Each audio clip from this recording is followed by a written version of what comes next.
Assalamualaikum warahmatullahi wabarakatuh. Today we are going to continue our discussion in critical writing course in how to develop an argument ya.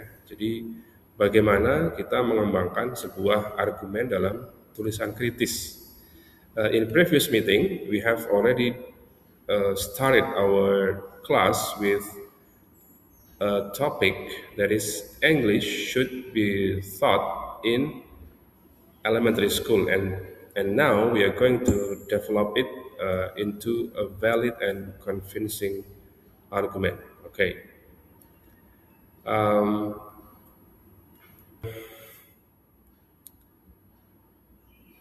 in many university assignment, you will be asked to develop a logical argument to explain why your answer to the question is valid and convincing.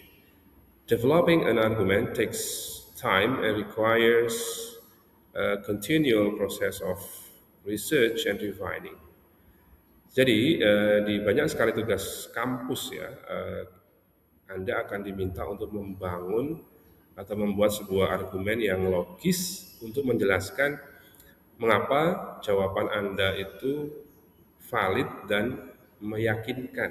Valid itu berarti kuat secara sumber dan meyakinkan itu berarti tidak klaim sepihak ya. Artinya jawaban ilmiah itu harus didukung oleh sitasi atau referensi-referensi yang sesuai dengan topik yang atau jawab atau soal yang akan dijawab. Nah, itu adalah salah satu starting point dari how to develop an argument. Oke. Berikutnya, this is the steps ya, steps of uh, developing argument. Yang pertama adalah understand the assignment question ya. Jadi memahami pertanyaan atau tugasnya apa sih. Sebenarnya kita itu diminta untuk apa? It is essential you understand the question in order to take an evidence-based position. Jadi penting sekali untuk memahami pertanyaan supaya kita tahu atau kita bisa mengambil posisi berbasis bukti ya, evidence based position. This step will require you to research the topic ya. Jadi research the topic itu dalam konteks menulis kritis kali ini itu tidak bermakna kita harus keluar membuat penelitian di lapangan. Tapi research topik itu adalah kita mencari informasi lebih, mencari informasi tambahan terkait dengan topik yang akan kita bahas atau kita kembangkan. Contoh kalau di topik English should be taught in elementary school, berarti kita harus mencari artikel-artikel yang relevan dan terbaru terkait dengan topik tersebut. Nah, nanti kita akan mempunyai posisi kita di mana.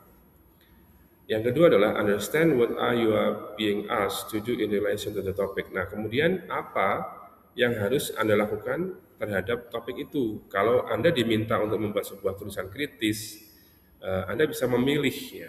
Nah, saya akan pro atau saya akan kontra. Kalau saya pro, berarti sumbernya yang akan saya gunakan pastinya yang pro-pro, yang mendukung semua. Tapi kalau yang tidak atau kontra, berarti Anda harus mencari counterpartnya. Oh, saya tidak setuju dengan kebijakan itu karena begini, begini, begini, menurut begini, begini, begini. Yang kedua adalah discuss any question you have with your tutor and your peers. Ya. Kemudian kita diskusikan dengan dosen dan juga teman mahasiswa yang lain ya, supaya kita punya POV atau perspektif yang lebih luas. Yang kedua adalah take a tentative position ya, ambil posisi yang luas ya, tentatif itu luas. When you have conducted enough research on your topic, you should have some ideas of the argument you wish to make. This step will require you to articulate a clear statement about what you will argue. Nah, seperti yang saya sampaikan tadi, Anda harus artikulasi, harus menyampaikan statement yang jelas tentang apa yang akan Anda, pendapat Anda. Saya setuju, misalkan, saya setuju dengan kebijakan bahwa bahasa Inggris harus diajarkan di SD, itu clear statement. Atau saya tidak setuju, itu juga clear statement. Kemudian yang kedua adalah think about what your opinion is based on. Saya setuju karena misalkan ya, karena SD adalah golden age atau usia emas anak belajar bahasa. Ini menurut siapa? Nah, nanti dicari.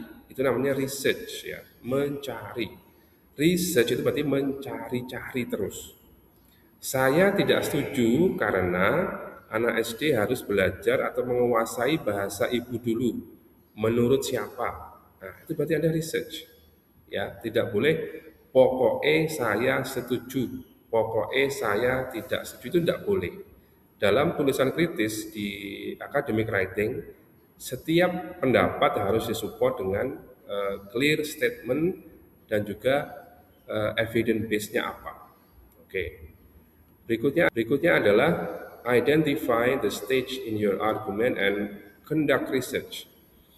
Nah, ini berikutnya adalah when you have decided on your argument, you then need to work out what evidence you will need to present in order to clearly communicate your argument. Jadi setelah kita jelas posisinya, saya setuju, berarti Anda harus mencari tahu alasannya dulu apa. Alasan usaha tadi golden age, setelah itu Anda harus cari sumber-sumbernya. Ketik aja misalnya di Google Scholar, golden age, children golden age in learning language. Nanti akan banyak sekali artikel-artikel yang sesuai dengan kata kunci yang kita ketikkan di Google Scholar. Nah, nanti kita baca, kita lihat mana yang sesuai dengan jawaban saya itu atau yang mendukung jawaban saya itu. Kalau tidak mendukung, berarti dia masuk ke kamar yang kontra. Anda tidak perlu pilih. And then each stage of your argument should be reflected in the structure of your paper. One stage per paragraph. Tadi yang saya bilang ya, misalkan yang pertama belajar bahasa asing adalah yang paling tepat di golden age, itu pendapat yang kedua. Yang misalnya yang kedua, anak-anak harus disiapkan untuk menguasai keterampilan abad 21. Salah satunya adalah berkomunikasi. Itu pendapatnya siapa dan seterusnya. Itu akan Anda kembangkan di masing-masing paragraf. Jadi Anda jelas sekali punya dua argumen nanti. Berikutnya adalah step 4, structure your paragraph ya. When you have decided on your argument, you then need to work out what evidence, ini sama ya. Yang berikutnya adalah structure ya, kita harus membuat struktur paragrafnya seperti apa. Tampaknya di sini ya, Berikutnya adalah step 4, structure your paragraph ya.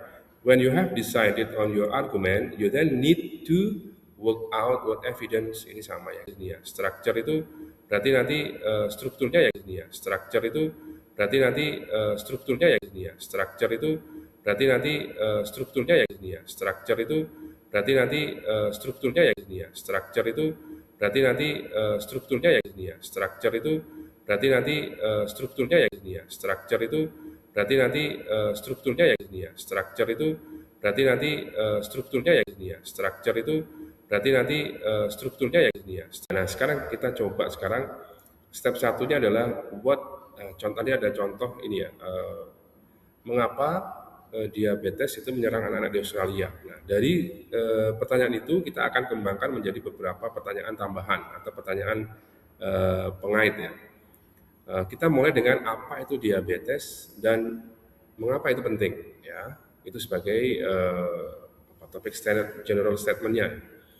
Kemudian who does it affect and how does it affect them? How do children get it and can it prevent it? If so, how? Nah, ini adalah 4 leading question yang kita gunakan untuk menjawab sebuah pertanyaan besar ya. Mengapa diabetes menyerang anak-anak di Australia? Nah, saya sampaikan tadi sebelumnya. Nah, berikutnya kita adalah take a tentative position. Kita ambil dulu posisi yang luwes ya. Tentatif itu bisa pro, bisa kontra. Ini ada sebuah statement. From my reading, it seems that there are 2 key factors which lead to childhood diabetes. One is genetics and the other is lifestyle choice. Nah, ini sudah mulai masuk ke argumen umum. Dari bacaan yang saya lakukan, tampaknya ada 2 faktor kunci yang menyebabkan diabetes anak-anak. Satu, keturunan, yang kedua adalah gaya hidup. Nah, berarti kita sudah masuk ke dua argumen besar. Masing-masing argumen nanti, yaitu genetics dan lifestyle choice itu masuk ke satu paragraf. Nah, ini kita lihat ya. Yang kedua adalah identify the stages. Nah, ini sudah kita lihat tahap-tahap argumennya. The first stage in my argument will be to explore how genetics is the major factors for childhood diabetes, particularly with regards to type 1 diabetes. Jadi kita jelas sekali, yang pertama adalah faktor keturunan menyebabkan diabetes tipe 1. And the second stage in my argument will be to explore how lifestyle is the leading cause of type 2 diabetes in children, particularly in terms of childhood obesity. Nah, kita lihat nanti sudah mulai spesifik ya, sudah mulai spesifik. Kalau tadi itu ada dua faktor, yang pertama keturunan, yang kedua adalah gaya hidup. Nah, di tahap berikutnya kita sudah masuk ke keturunan untuk menyebabkan diabetes tipe 1, gaya hidup menyebabkan tipe 2. Oke, berikutnya structure your paragraph ya. Create an outline. Kita harus membuat outline dulu supaya tulisan kita tidak kemana-mana ya. Create an outline for your assignment which summarizes what you intend to discuss in each paragraph ya. Nanti kita buat outline. Kira-kira kalau dalam paragraf 1 nanti yang dibahas apa saja, paragraf 2 apa saja, supaya tidak saling Oke, berikutnya structure your paragraph ya. Create an outline. Kita harus membuat outline dulu supaya tulisan bertabrakan ya. Nah, ini adalah contoh dari body paragraph 1. Topik centernya adalah genetics is a key factors in the development of diabetes in children. Ya, tadi sesuai dengan yang disampaikan tadi, paragraf 1 membahas tentang peran keturunan yang menyebabkan diabetes tipe 1. Nah, nanti setelah topik sentence kita tambahi dengan supplementary sentences. Yang pertama adalah discuss the role of genetic in type 1 diabetes along with other possible factors relating to the type 1 diabetes. Kita tidak membatasi hanya keturunan, tapi juga faktor-faktor yang lain yang terkait dengan diabetes tipe 1. Kemudian diskusikan peran genetik atau keturunan di tipe 2. Ini juga kita mulai bahas. Paragraf 1, contohnya gini ya. Genetics is a key factors in the development of diabetes in children. Itu topik senternya. Supplementary sentence-nya adalah type 1 diabetes is a disease where the child body no longer produce insulin, while the exact cause of type 1 diabetes is unknown. Research suggests there is a significant genetics component, Smith and Johansson and so on and so forth. Ya, itu mulai masuk ke citasinya. Tadi yang saya sampaikan bahwa supporting atau supplementary sentence harus didukung dengan citasi. Itu contoh di paragraf 1. Nah, berikutnya paragraf 2, lifestyle ya. Topik sentence-nya adalah lifestyle is a key factors in the development of diabetes in children. Supplementary sentences-nya apa? Discuss the role of exercise, diet, and education in type 2 focus on obesity. Discuss the complexity of obesity in children as an issue. Ya, jadi kita sudah mulai fokus ke tipe 2, khususnya kegemukan atau obesitas. Ini body paragraph 2-nya, contohnya begini. Lifestyle is a key factors in the development of diabetes in children. Supplementary sentence satunya apa? While type 1 diabetes cannot be prevented, type 2 diabetes is thought to be caused by lifestyle factors such as poor diet and lack of physical exercise. Nah, jadi sudah mulai berbeda dengan paragraf 1 ya. Paragraf 2 fokus ke lifestyle ya. Jadi itu yang bisa disampaikan terkait dengan bagaimana kita membangun sebuah argumen dalam tulisan kritis ya. Jadi itu adalah beberapa tahapan yang kita bisa lakukan untuk membuat sebuah argumen yang valid dan meyakinkan ya. Semoga bermanfaat. Assalamualaikum warahmatullahi wabarakatuh.